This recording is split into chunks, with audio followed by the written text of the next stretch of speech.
Hey guys, I'm Chitni. Welcome back to my channel Chaitu's lifestyle. ఇంకోసారి కొత్త వీడియోతో మీ ముందుకు వచ్చేసాను. ఈరోజు వీడియో దేని గురించి అనుకుంటున్నారా? విలేజ్ అంటే ఏంటండి, ఎప్పుడు ఏదో ఒక ఫెస్టివల్ ఉంటుంది. సో ఈరోజు పోలేరమ్మ తిరునాళ అది మీకు చూపించబోతున్నాను. మీ ఊర్లో కూడా ఇంతేనా? గ్రామ దేవతలకి చుట్టూ పూజలు అనేది చేస్తూ ఉంటారా? Let me know in the comment section. First time చూస్తున్న వాళ్ళైతే సబ్స్క్రైబ్ చేసి పక్కన బెల్ ఐకాన్ని యాక్టివేట్ చేసుకోండి. అప్పుడు నా నుండి ఏ నోటిఫికేషన్ మీరు మిస్ అవ్వరు. ఓకేనా? నా వీడియోస్ అన్న చిన్ని రిత్విక రీల్స్ చూడాలంటే డిస్క్రిప్షన్లో మా ఇద్దరు ఇన్స్టాగ్రామ్ అకౌంట్స్ లింక్స్ ఉంటాయి. Go and check it out and do follow there guys. And without any further ado let's jump into the video. So ఇలా ఇంకా గ్రామ దేవతలకి ఇలా పూజ చేస్తారమ్మ పోలేరమ్మ ఇక్కడ. అండ్ నా ప్రీవియస్ వీడియోస్ చూస్తుంటే మా ఊరు చుట్టూ గ్రామ దేవతలు ఉన్నారు కదా, ఒక్కో వీక్ ఒక్కొక్కరి పూజ చేస్తుంటారు. నేను ఎవ్రీ టైం వీడియో అనేది తీసి అప్లోడ్ చేశాను, ఒకసారి చెక్ చేయండి ఛానల్లోకి వెళ్ళి. ఓకేనా? అండ్ మీకు వీడియో నచ్చితే లైక్ చేయడం అసలు మర్చిపోవద్దండి, ఫ్రీనే కదా. సో హ్యాపీగా లైక్ చేయండి, మీ ఫ్రెండ్స్ అండ్ ఫ్యామిలీతో కూడా షేర్ చేసేయండి.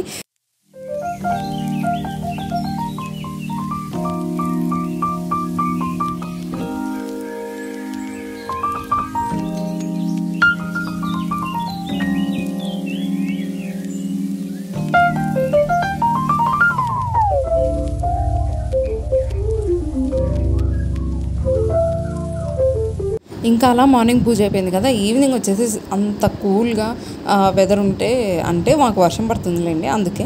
సో అంత కూల్గా వెదర్ ఉన్నప్పుడు వేడిగా ఏదో ఒకటి తినాలనిపిస్తుంది కదా. మా ఊళ్ళో వంకాయ బజ్జీ ఫేమస్, అసలు బోండాలు అన్నీ ఫేమస్ అనమాట మా ఊళ్ళో. సో ఈరోజు అయితే మీకు వంకాయ బజ్జీ చూపించబోతున్నాను. బట్ టూ స్పైసీ, రిత్విక నోమా అని చెప్పేసింది డైరెక్ట్గా.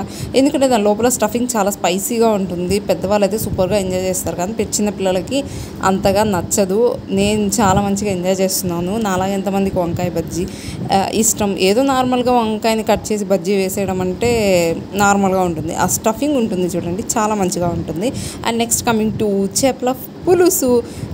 చేపల పులుసు అంటే ఎవరికి ఇష్టం ఉండదు చెప్పండి, కాకపోతే మనం చేసే విధానంలో ఉంటుంది. ఒక్కొక్కరు పులుసు పెడితే సూపర్గా ఉంటుంది. మా అమ్మ కూడా అంతే, చేపల పులుసు చాలా మంచిగా పెడుతుంది. ఈవెన్ ఫ్రై కూడా అంతే మంచిగా చేస్తుంది.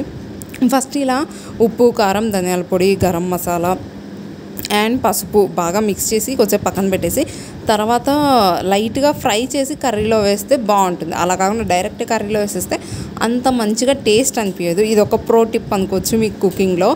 ఐ హోప్ మీరు చాలామందికి తెలిసి ఉంటుంది, తెలియకపోతే యూజ్ చేసుకోండి, తెలిస్తే let me know in the comment section.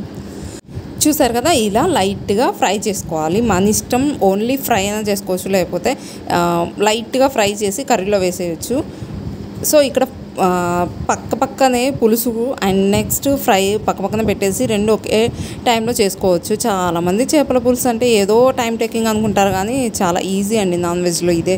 And next చేపల పులుసులోకి సొద్ద రొట్టె ఉంటే ఇంకా సూపర్గా ఉంటుంది. సో అందుకే అమ్మ ఇక్కడ సొద్దలు చేస్తుంది. ఒక్కొక్కరికి ఒక్కోలా ఉంటుంది. మా సైడ్ అయితే సొద్ద రొట్టె ఇష్టపడతారు చేపల పులుసులోకి. మీ సైడ్ ఏం చేస్తారు? అండ్ మీకు ఏది ఇష్టం స్పెషల్గా? మీకు ఫిష్ కర్రీ ఇష్టమా, ఫిష్ ఫ్రై ఇష్టమా? అండ్ నెక్స్ట్ ఈ వ్లాగ్ మొత్తం కొంచెం ఫుడ్ వ్లాగ్ లాగా ఉంటుంది. ఇప్పుడు నేను వచ్చేసి ఫ్రైడ్ రైస్ చేసే విధానం అయితే చూపించలేదు, ఎందుకంటే నార్మలే కదా, దాంట్లో పెద్ద స్పెషల్ ఏముందని చెప్పేసి నేను చూపించలేదు. అండ్ నెక్స్ట్ నేను ఒక స్పెషల్ అకేషన్ కోసం ఇక్కడ మెహందీ పెట్టుకున్నాను. ఆ అకేషన్ ఏంటో మీకు తెలియాలంటే నా నెక్స్ట్ కంటిన్యూ వీడియోస్ అనేవి మీరు చూడాలి, అప్పుడే ఆ అకేషన్ ఏంటని మీకు తెలుస్తుంది. ఒక సర్ప్రైజ్ అనమాట. ఓకేనా? అండ్ నా మెహందీ ఎలా ఉందో చెప్పడం మర్చిపోకండి, నేనే పెట్టుకున్నాను. ఓకేనా? అండ్ ఇందరితో ఈ వ్లాగ్ అనేది ఏం చేస్తున్నాను. I hope you all like this video. నచ్చితే give it a big thumbs up. Don't forget to like, share, comment and subscribe to Chaitu's lifestyle. ఇంకో వీడియోతో మంచి కంటెంట్తో మళ్ళీ మీ ముందుకు వచ్చేస్తాను. అంతవరకు bye, keep smiling, lots of love, మీ చైతూ.